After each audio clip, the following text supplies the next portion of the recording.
Hi everybody, this is Margot Ackerman from Homeward, and I'm going to be talking about the July 2015 point in time count. This presentation is designed for Department of Social Services staff who will be going to the Friends of the Homeless lunch programs, also people who will be going out in Henrico, Hanover, and Chesterfield counties looking for people who may be staying outdoors, and Richmond City outreach staff who will be going out in Richmond City also looking for people who are living in unsheltered conditions. I'll give a quick overview of the point in time count and talk about how we execute the count in the city and in the counties, offer some suggestions for professional etiquette, and go over the point in time survey. So first I'll give an overview of the point in time count. The point in time count is a one-day count of people experiencing homelessness in our community, and it includes people who are both staying in shelters and staying outdoors or in other places not meant for human habitation. HUD requires the communities do a count once a year, but we do one twice a year in order to gather timely information about people experiencing homelessness in our area.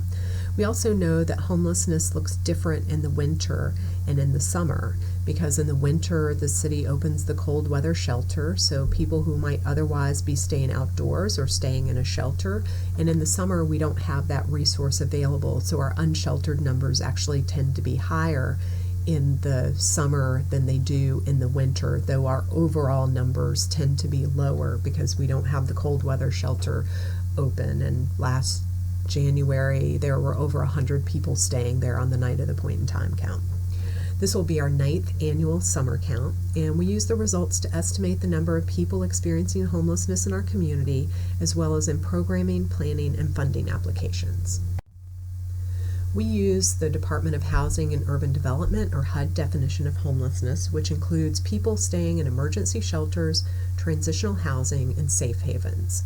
It also includes people staying in domestic violence shelters and those in hotels or motels that are paid for by social services or a nonprofit, but not if they're paying for it themselves or some other way. It also includes people living in places considered unfit for human habitation, like under a bridge, outdoors in a campsite, or in a car. For this summer count, we are looking at where someone will sleep on the night of July 29th, and that's what determines whether we count them as being homeless.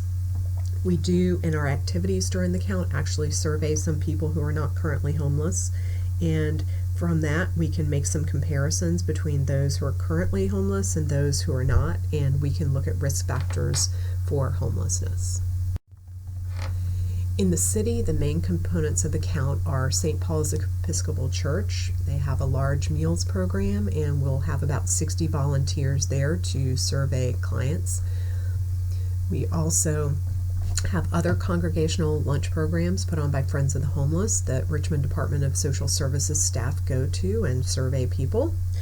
We have the Salvation Army and First Baptist dinner programs, local shelter providers, and Richmond Street Outreach. In the counties, people living outdoors in Hanover, Henrico, and Chesterfield are surveyed by teams of people who are going out to reported locations of encampments, and area DSS sites also survey anyone who presents at their offices on the day of the count who's experiencing homelessness. In the outlying counties, Powhatan, Goochland, New Kent, and Charles City, people are counted by placing calls to the localities to determine if anyone is presently experiencing homelessness.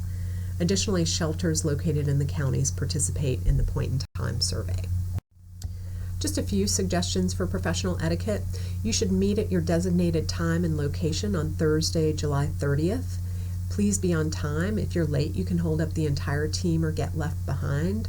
You should dress comfortably, and if you're going to be going outdoors, you want to wear closed-toed shoes and jeans for safety purposes. If you're going to campsites, you want to make sure that people know that you're approaching, greet them, and let them know your purpose. So if you're coming up to a place where you think somebody might be staying, you want to make some noise so that they, if they're asleep, maybe you wake them up or something, but you want to make sure that they know that you're coming. And when I come up to somebody, I would say something like, "Hi, my name's Margot. I work with Homeward, and today we're visiting campsites where people are staying outdoors. Every 6 months, we go out and count the number of people experiencing homelessness in our community. I have some toiletries to give you, and I'm hoping you'll be willing to take a survey that we use to learn about people's experiences. We use the information to help advocate for funding and needed programs. The survey is optional and we won't put your name on it. Would you be willing to answer some questions? And in the counties, you'll have some toiletries to offer to people that you talk to at the campsites. And if somebody says they don't want to take the survey, that's completely fine. It really is optional, but you should still offer to give them toiletries if they'd like them. In the counties and for city outreach, we use a short form of the survey. You should only survey adults, and you want to make sure that you express to people that it's optional. They can choose not to take the survey completely, or they can refuse to answer specific questions. The survey's self-report, so even if your opinion about an answer to a question is different than what the person says, you should record what the person tells you. And you want to try to ask all of the questions on the survey, and I'll talk a little bit more about that in a minute. If you know someone who is living outdoors or a place unfit for habitation, please try to survey them. The way that we get our unsheltered count is by surveying people. So we want to make sure that we can account for as many people as we find. So now I'm going to go through the details of the survey. The first question here, where did you sleep on the night of Wednesday, July 29th, 2015, is a really important question because it's what we use to determine whether or not people are considered homeless. For those of you who have done the survey before, you might notice that the answer options have changed a little bit. In the first column, you can see hotel, motel not paid for by social services or nonprofit. Some of that language was added to make it clearer. And in the right column, we have hotel, motel paid for by social services or nonprofit. And if somebody is staying in a hotel that's paid for by social services or a nonprofit, they do meet the definition of HUD homeless. So we want to make sure that we're making that distinction, that if they're paying for it themselves, they are not considered homeless, but if somebody else like social services or nonprofit is paying for it, then they are. And you can see how this question branches out based on how the person answers it. So if somebody answers in the first column, then the questions that you're going to ask them next appear below that. And if they answer in the second column, then you're going to go to the questions below that column. You can see here how those questions branch off, with the first box on the left being the one that you ask people who answered in the first leftmost column on the first question. So for people that don't meet the definition of homelessness, we ask them whether they need to leave where they are in the next couple of weeks and whether they've ever lived in a homeless shelter or on the street. For people who do meet our definition of homelessness, we're going to ask them how long they've been homeless this time. And we want to make sure that when you're answering those questions, you just write down the number next to the appropriate unit of measurement. So if they say 1 week, write 1 next to weeks. Don't mark 7 days and 1 week. Or you could just write in 7 days to indicate a week. Or somebody, might have said that they've been homeless for 3 months and 2 days. You would put in the 2 days and the 3 months to indicate the total. So just know that all of those categories are getting added up to come up with how long somebody's been homeless. So you want to be really careful that you answer that question the right way. Next, we have some questions that help us determine whether people meet the definition of chronic homelessness. In order to be considered chronically homeless, someone needs to have a disability, and they need to have been staying in an emergency shelter or on the streets for the past year or more, or stayed in an emergency shelter or on the streets 4 or more times in the past 3 years. We then have a couple questions about gender, asking people what is their gender and whether they identify as transgender. And I know that it can sometimes be difficult to ask these questions, but it is a good idea to ask people about their gender and race, just because not everyone is as they appear to you. Sometimes it helps to note that some of the questions may seem obvious, but you just need to ask them. We also ask here whether people have experienced violence at the hands of a spouse or intimate partner, so looking at what the levels of domestic violence are. For question 8, if someone says Richmond, please make sure that they mean Richmond City rather than one of the counties. And note that the race question has a 2 or more races answer. So if someone says that they're Black and American Indian, they would appear in the 2 or more races category, so you wouldn't check African American / Black and American Indian or Alaskan Native. You would just check 2 or more races in that situation.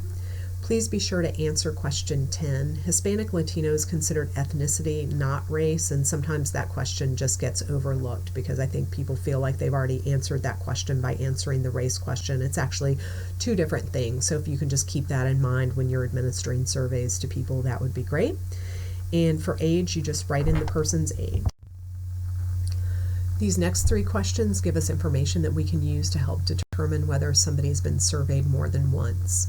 So please think about whether the answers seem correct. So if someone says that the first 2 letters of their first name are FF, you might verify that this is correct because there aren't any names that I can think of that start with 2 Fs.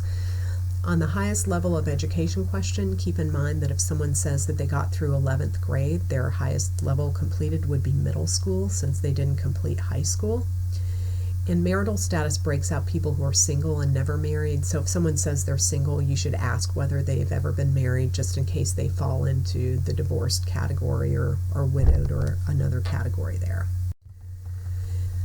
These questions deal with disabilities that a person may have, and in order to be considered a disability, people would answer yes to questions 17A and 17B. So in order for a condition to be considered a disability, it should interfere with their ability to care for themselves or others. Note that if someone answers no to question 17A, you skip the questions about disabilities that appear in the box. Questions 18A and 18B identify whether someone is considered to be a part of a family, so they need to have children under the age of 18 and they need to be staying with them. 18C inquires about whether they have other children who are not staying with them. So they should only answer questions 18B and 18C if the answer to 18A is yes. Question 19 asks about whether or not people panhandle for money, and then question 20 asks about military service. So if someone says that they've never served in the U.S. military, you can skip the box of questions. If they say that they are, then you also want to ask them whether they've served on active duty in the armed forces, whether they were ever called into active duty as a member of the National Guard or as a reservist, whether they're a combat veteran, the type of discharge they received, and their last year of service. These final questions relate to whether or not people use area meals programs and specific services. So if they don't attend meals programs, they can skip the questions in the box. If they say that they do, then you want to ask them about how many meals they typically eat in a week at a meals program, and then ask specifically about which of the places they go for meals. Note that not all of the meals programs in the city are listed here. The ones that are here are ones that we have representation at during the point in time count. But if somebody uses meals programs, they might just say none of the above because we haven't listed the ones that they actually use. We then ask about whether they've received specific services in the community and whether there are any that they need that they haven't been able to get. And one thing to notice about 21C, D, and E is that all of these questions are check all that applies. So you'll want to actually say the specific places and services so that they can hear you go through the list and then indicate which ones they have been to. And when you're done surveying somebody, just make sure to thank them for their participation. We really gain a lot from the data that we collect during the point in time counts, and we want to appreciate that.